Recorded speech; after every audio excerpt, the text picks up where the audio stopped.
Assalamualaikum. Salam jumpa. Sebaiknya subscribe terlebih dahulu dan nyalakan notifikasinya dengan menekan tombol lonceng agar selalu mendapat update terbaru. Jika sudah, mari kita lanjutkan. Bab 566 Silvana menyukai pria lagi. Di kantor Mandala. Ketika beberapa pengawal melihat bahwa Mandala benar-benar marah, mereka semua berlutut di lantai dengan ketakutan dengan ekspresi yang sangat gugup di wajah mereka. Orang lain seperti Morgan mungkin tidak memahami temperamen Mandala, tetapi para pengawal ini mengikuti Mandala setiap hari dan mereka tentu saja mengetahui temperamen Mandala dengan sangat baik. Tuan Mandala, saya pikir Tuan Muda Morgan pasti sudah kembali ke Surabaya. Kami tidak dapat menemukannya di kota Bondowoso. Setelah salah satu pengawal ragu-ragu, dia tergagap dan berkata kepada Mandala. Mendengar ini, Mandala tidak bisa menahan diri untuk menyipitkan matanya dan berkata dengan suara rendah, "Aku butuh banyak usaha untuk mengenal Tuan Muda Morgan. Jika Tuan Muda Morgan bisa menjalin hubungan dengan baik bersama keluarga Sandika, itu akan menjadi hal yang baik untuk keluarga Sandika. Ini adalah kesempatan yang diberikan oleh Tuhan. Aku benar-benar tidak bisa melewatkan kesempatan ini." Setelah ragu-ragu sejenak, pengawal itu bertanya kepada Mandala dengan suara rendah, "Kalau begitu Tuan Mandala, apa yang harus kita lakukan sekarang?" Mandala duduk dan berpikir sejenak, lalu berkata dengan geram, "Sekarang kalian panggil Vena, aku akan membawanya menemui Tuan Muda Morgan untuk meminta maaf secara langsung." Setelah mendengar ini, semua pengawal ini menunjukkan ekspresi tak berdaya. "Aku memintamu untuk memanggil Silvana. Apa kalian tidak mendengarku? Kalian sudah berani membantahku." Mandal menatap pengawal dengan mata melotot, dan berteriak setelah melihat tidak ada pengawal yang bergerak. Pengawal itu berkata dengan takut-takut, "Tuan Mandala, maaf tapi sekarang pestanya sudah dimulai, dan banyak tamu yang mengobrol dengannya. Jadi, bukankah tidak pantas jika Anda membawa Nona Vena sekarang?" "Memangnya kenapa? Apa yang tidak pantas?" "Semua orang di aula ini tidak sebaik Tuan Muda Morgan, bahkan jika mereka distukan. Selama Tuan Muda Morgan tidak marah padaku, memangnya kenapa jika aku menyinggung orang-orang ini?" Mandala menjawab tanpa berpikir. Setelah mendengar kata-kata Mandala, semua pengawal tercengang. Ekspresi di wajah mereka tak percaya. Mereka tahu bahwa orang-orang yang datang ke pesta ulang tahun Silvana hari ini semuanya adalah orang-orang yang sangat terkenal dari kota Bondowoso. Di antara mereka ada yang bernilai lebih dari 1 triliun dan ada banyak pejabat pemerintah juga, tetapi saat ini Mandala bersedia menyinggung begitu banyak orang demi Tuan Muda Morgan. Hal ini cukup untuk membuktikan betapa menakutkannya latar belakang identitas Tuan Muda Morgan itu. "Apa yang kalian lakukan di sini? Kenapa kalian diam saja? Cepat panggil Silvana sekarang juga." Mandala menatap pengawalnya dan berteriak dengan sangat marah setelah melihat pengawalnya masih tertegun. Para pengawal itu tertegun sejenak lalu berbalik dengan cepat dan berlari keluar kantor. Saat ini, Morgan dan Silvana masih berdansa di lantai dansa. Silvana sebenarnya sangat suka berdansa, tetapi dia membutuhkan pasangan untuk berdansa, sedangkan Silvana sangat membenci pria.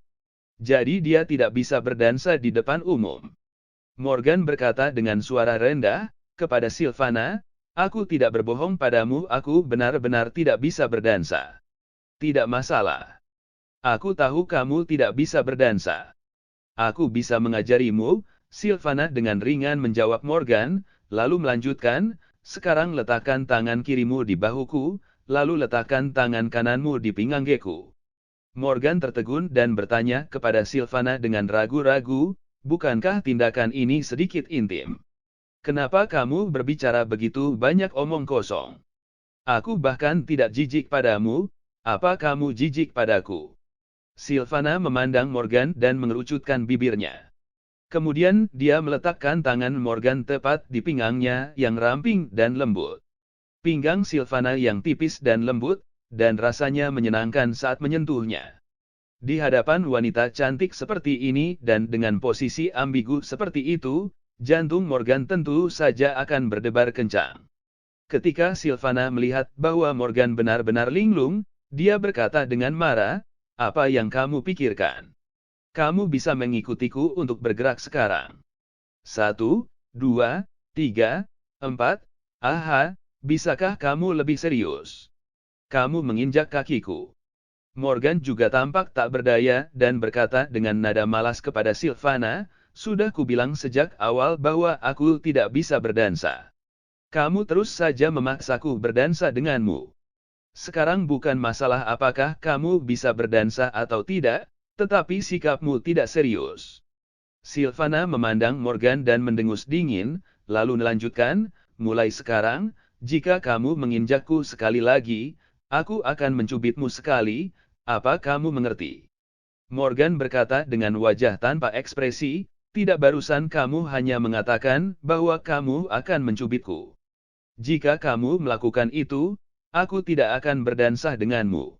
Sylvana berkata dengan galak kepada Morgan, "Jika kamu pergi sekarang, aku akan meminta penjaga keamanan menangkapmu dan memberitahu semua orang bahwa kamu di sini hanya untuk makan dan minum. Kamu tidak memiliki undangan."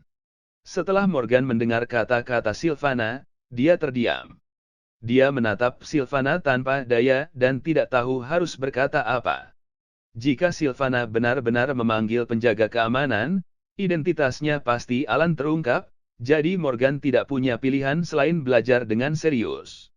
Harus dikatakan bahwa bakat berdansa Morgan masih bagus. Saat dia berlatih lebih serius, Morgan tidak pernah menginjak kaki Sylvana lagi dan keduanya menjadi semakin mahir. Saat ini banyak orang di aula memperhatikan setiap gerakan Sylvana, tetapi ketika mereka melihat Sylvana berdansa dengan Morgan, mereka semua menunjukkan ekspresi bingung. Siapa anak itu? Bagaimana dia bisa berdansa dengan Nona Sylvana? Ya, dan Nona Sylvana tampaknya sangat serius. Hubungan antara dua perang itu pasti tidak sederhana. Baru saja Sylvana menolak ajakan begitu banyak orang, namun kini dia malah berdansa dengan Morgan. Hal ini benar-benar mulai meragukan identitas Morgan di dalam hati mereka. Tentu saja, saat ini orang yang paling tak percaya adalah teman baik Sylvana. Tidak banyak yang tahu bahwa Sylvana adalah seorang lesbian. Kebanyakan orang mengira Sylvana tidak pernah jatuh cinta karena dia punya standar yang tinggi dalam memilih pasangan. Lagi pula, Sylvana adalah seorang wanita terkenal di kota Bondowoso. Begitu skandal ini keluar, keluarga Sandika juga akan sangat terpengaruh.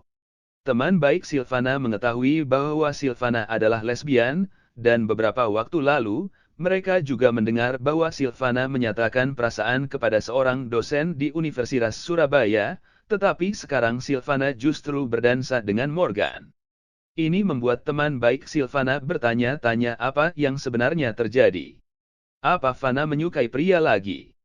Bukankah beberapa waktu yang lalu dia, salah satu teman baik Fana, tidak bisa menahan rasa penasarannya?